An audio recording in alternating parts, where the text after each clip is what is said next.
Rudra Avantika part 26. Rudra రమ్యకు call చేస్తాడు. Ramya sir చెప్పండి, మీకోసం మేము వెయిట్ చేస్తున్నాం అంటుంది. రుద్ర నేను ఇప్పుడే ఆఫీస్కి రాను, మేనేజర్కి ప్రాజెక్ట్ డీటెయిల్స్ ఫార్వర్డ్ చేశాను, అందరూ అవి ఫాలో అయ్యి వర్క్ చేయండి అని అంటాడు. అలాగే ప్రాజెక్ట్ కూడా త్వరగా కంప్లీట్ చేయండి అంటాడు.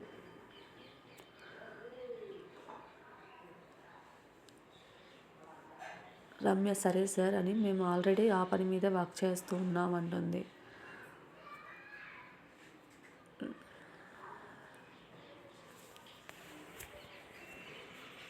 రుద్ర గుడ్ అని కాల్ పెట్టేసి థింక్ చేస్తూ ఉంటాడు.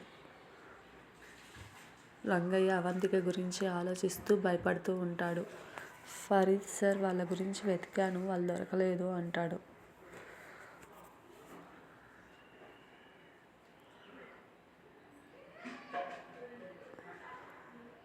ఉమాకాంత్ వాళ్ళు అక్కడే ఉంటారు, వాళ్ళు లేకుండా నువ్వు వచ్చావు, ఫస్ట్ నువ్వు చేస్తావు అని అంటాడు. మాధవికాంత్ ఆస్తి కొట్టేసినప్పటికీ బాగా ఎదగాలి అనుకుంటాడు. కానీ ఉమాకాంత్కి ఎక్కడా ఏమీ కలిసి రాదు. అతని చెడు అలవాట్ల వలన అతను ఎప్పటికీ చెడు వ్యాపారాలు చేస్తూ ఉంటాడు. ఫరీద్ అన్నీ వెతికాను, స్లమ్స్ మాత్రమే ఉన్నాయి. అంత డబ్బు ఉన్నవాళ్ళు స్లమ్స్లో ఎందుకు ఉంటారు?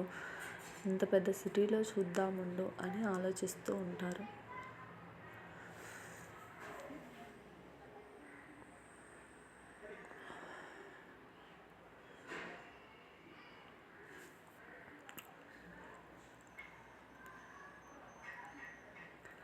ఉమాకాంత్ రేపే ఊరికి వెళ్ళాలి అని అనుకుంటూ ఉంటాడు.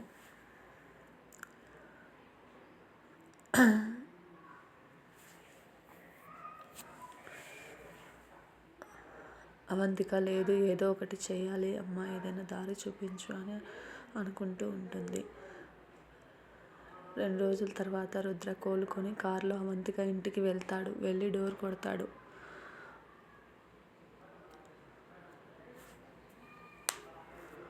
రంగయ్య తలుపు తీసి ఎవరు బాబు, ఎవరు కావాలి అని అంటాడు.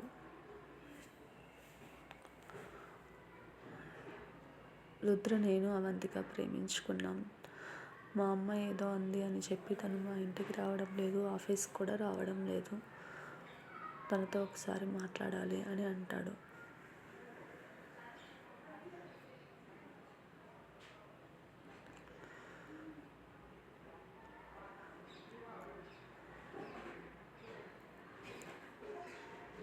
రంగయ్య నువ్వు తనకి దూరంగా ఉండడం మంచిది అంటాడు. రుద్ర ఎందుకు అంటాడు. రంగయ్య తన గురించి మొత్తం చెప్తాడు. రుద్రంతా విని బాధపడి సరే నేను ఇప్పుడే సుబ్రహ్మణ్యపురం వెళ్తాను అని అంటాడు. అని చెప్పి అక్కడి నుండి వెళ్ళిపోతాడు. రంగయ్య ఎంత ఆపాలని చూసినా ఆగడు. రుద్ర ఫాస్ట్గా ఇంటికి వెళ్ళి బట్టలు సర్దుకొని బయటికి వస్తాడు.